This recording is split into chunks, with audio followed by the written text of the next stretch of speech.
ہم کہاں کے سچے کی نیکسٹ ایپیسوڈ تو بہت ہی زیادہ خطرناک ہونے والی ہے، کیونکہ اب مشعل نے یہ فیصلہ کر لیا تھا کہ وہ اگر مہرین کے ساتھ اسود کی شادی ہونے دے گی تو شاید اس کو زندگی میں کبھی بھی سکون نہ آئے، اسی لیے وہ فیصلہ کر چکی ہے کہ ان دونوں کی شادی کو کسی بھی طرح رکوائے۔ پہلے تو وہ اسود کو بھی بہت زیادہ بلیک میل کر چکی تھی کہ اس نے اس کے ساتھ شادی کے وعدے کیے تھے اور وہ اس کے ساتھ کیوں شادی نہیں کر رہا، جبکہ وہ اس کو صاف الفاظ میں بتا چکا تھا کہ وہ اس کی والدہ کی وجہ سے بہت زیادہ مجبور ہے اور اس لیے وہ اس سے شادی نہیں کر رہا۔ اور مشعل نے جب یہ دیکھ لیا تھا کہ اب تو مہرین کی اس کے ساتھ شادی ہو کر ہی رہے گی تو وہ اس بات کو برداشت ہی نہ کر پائی اور اس نے یہ فیصلہ کر لیا تھا کہ اگر اسود اس کا نہ ہو سکا تو وہ اس کو مہرین کا بھی نہیں ہونے دے گی،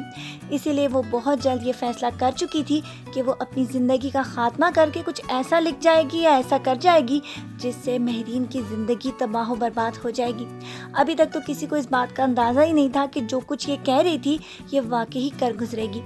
اسی لیے مشعل نے اس کے سارے شادی کے کپڑے پھاڑ دینے کے بعد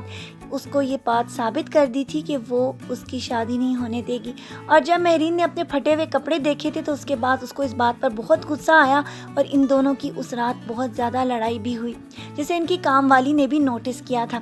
اور لڑائی کے بعد تو مشعل نے یہ فیصلہ کر لیا تھا کہ وہ اپنی جان اپنے ہاتھوں سے لے کر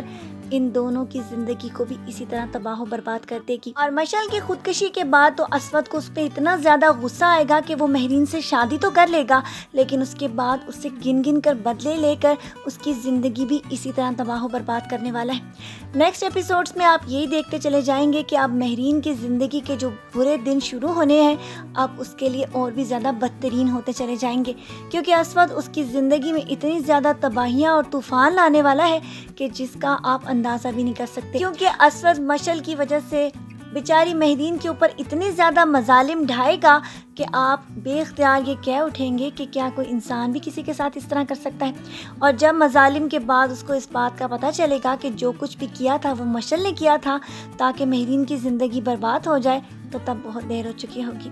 اور اس کے بعد اس کے پاس سوائے پچھتاووں کے کچھ بھی باقی نہیں رہے گا۔ آج کے پرومو ریویو ویڈیو کو یہیں پر ختم کرتے ہیں اور پھر ملیں گے اسی ڈرامے کے نیکسٹ پرومو ریویو ویڈیوز کے ساتھ۔ اپنا ڈھیر سارا خیال رکھیے گا، بہت ساری دعاؤں کے ساتھ۔ اللہ حافظ۔